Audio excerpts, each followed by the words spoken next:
Amma ba'du. Pertama-tama yang paling utama, marilah kita panjatkan puja dan puji syukur kita kehadirat Allah Subhanahu wa Ta'ala yang maha pengasih, yang tak pernah pilih kasih, yang maha penyayang, yang sayangnya tak terbilang. Salawat serta salam selalu tercurahkan kepada Nabi besar kita Muhammad sallallahu alaihi wasallam.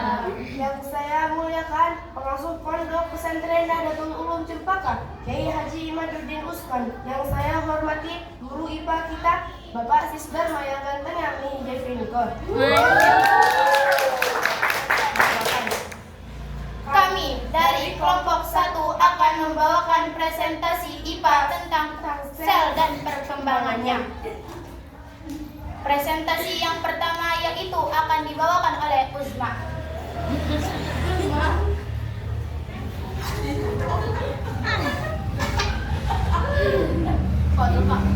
Perkenalkan, nama saya Uzma. Di sini saya akan menjelaskan tentang sel. A. Sel adalah unit struktural dan fungsional terkecil dari suatu organisme. 1. Pengertian sel. Robert Hooke pada tahun 1665 mengamati sel dan gabus dengan menggunakan mikroskop sederhana dan melihat adanya ruangan kecil yang berderet. Teman-teman lihat di sini adalah ada mikroskop sederhana dan ini hasil pengamatan sel dan gabus. Ruangan kecil itu dinamakan sel pada tahun 1839. Setiap sel dan Thomas Kuhn mempelajari bagian-bagian tumbuhan dan hewan. 2. Struktur sel. Secara umum sel tersusun dari membran dan protoplasma. A. Membran sel. Membran plasma. Membran sel tersusun dari fosfor, hemoglobin, karbohidrat, dan protein. Sitoplasma merupakan cairan sel. Sitoplasma mengandung berbagai macam zat, di antaranya protein, lemak, karbohidrat, zat-zat anorganik, enzim, vitamin, dan hormon. Sitoplasma berfungsi sebagai tempat berlangsungnya reaksi metabolisme sel. C. Inti sel. Nukleus. Nukleus tersusun dari membran, cairan inti, nukleoplasma, kromosom, dan anak inti nukleus. D. Mitokondria. Mitokondria adalah organel bermembran yang berfungsi sebagai tempat penghasil energi. Sekian penjelasan dari saya dan akan dilanjutkan oleh Lisa.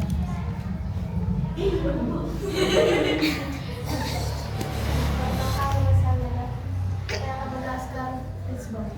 Isbum berbentuk butiran-butiran isbum, ada yang menempel pada membran retikulum endoplas dan ada pula yang bebas di sitoplasma itu berfungsi dalam pembuatan sistem protein.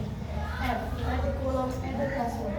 Retikulum endoplasum merupakan saluran berpilar yang akan membentang dari inti sel menuju sitoplasma yang ada di pore yang rekasa dan metabolis. G.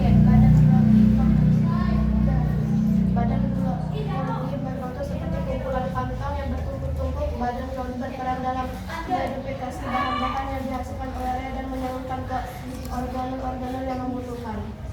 Nukleus berperan dalam pembuatan komponen bisbol. Kokra makanan berfungsi mencerna makanan. Kokra kontraktil berfungsi mengeluarkan zat sisa dan mengatur keseimbangan air dalam sel. Kloroplas merupakan plasmida yang berwarna hijau. 1. Dinding sel. Membran sel tumbuhan diliputi oleh dinding sel.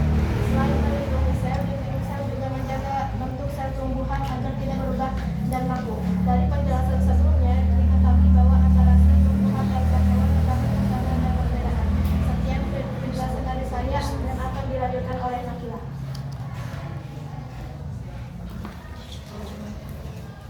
Perkenalkan, nama saya Nakila. Saya akan menjelaskan tentang jaringan. Jaringan adalah sekumpulan sel yang mempunyai bentuk dan fungsi yang sama. Bisa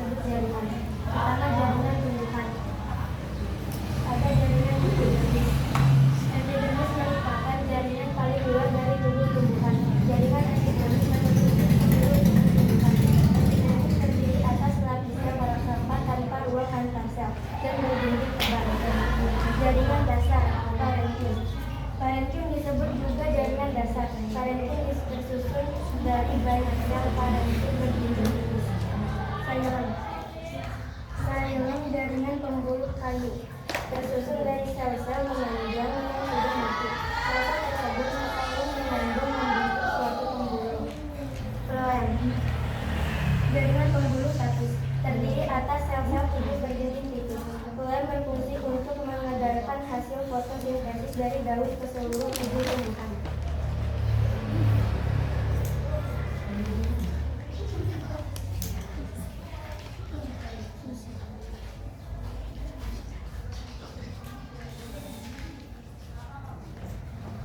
Ada organ. Organ merupakan kumpulan beberapa macam jaringan yang bekerja sama untuk melakukan tugas tertentu. Misalnya jantung, tersusun dari jaringan otot, jaringan saraf, dan jaringan darah. Struktur organ pada organisme berbeda-beda. Semakin tinggi tingkat organisme, semakin sempurna kompleks organnya. Pertama, organ tumbuhan. Organ pada tumbuhan terdiri atas 3 bagian, yaitu akar, sebagai alat untuk menunjang berdirinya tumbuhan pada akar hidupnya, menyerap unsur hara dan menyimpan cadangan makanan. Batang, berfungsi untuk menghubungkan antara akar dan daun, menegakkan tubuh tumbuhan dan menyimpan cadangan makanan. Daun, mempunyai fungsi utama sebagai tempat fotosintesis, penguapan air dan pertukaran udara. Bagian dari saya.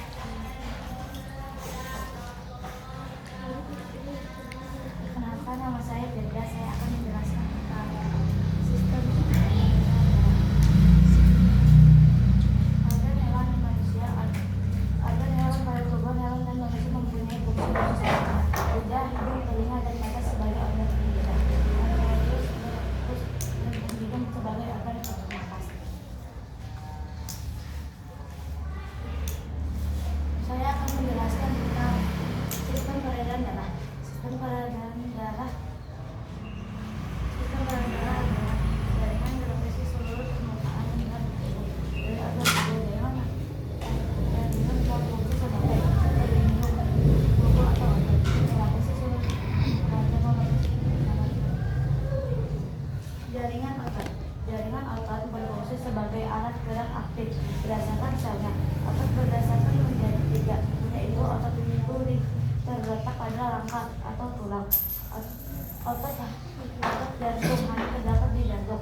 Strukturnya mirip otot duri, tetapi bercabang dan bekerja secara otonom. Tidak dipengaruhi kehendak kita. Otot usus terdapat pada organ-organ tumbuhan dalam seperti usus dan hati. Bentuk ototnya berimpit satu dan terletak di tengah, serta bekerja secara otonom. Jaringan saraf. Jaringan saraf tersusun dari sel-sel saraf neuron yang berfungsi untuk menerima dan mengirim rangkasan. Jaringan ini berfungsi untuk menopang tubuh. Jaringan tulang keras untuk tersusun dari sel-sel tulang yang bersifat keras dan kaku karena mengandung banyak zat seperti kalsium, karbonat, dan kalsium fosfat. Jaringan tulang rawan tersusun dari sel-sel tulang rawan. Jaringan darah berisi atas plasma dan butiran darah. Cukup sekian.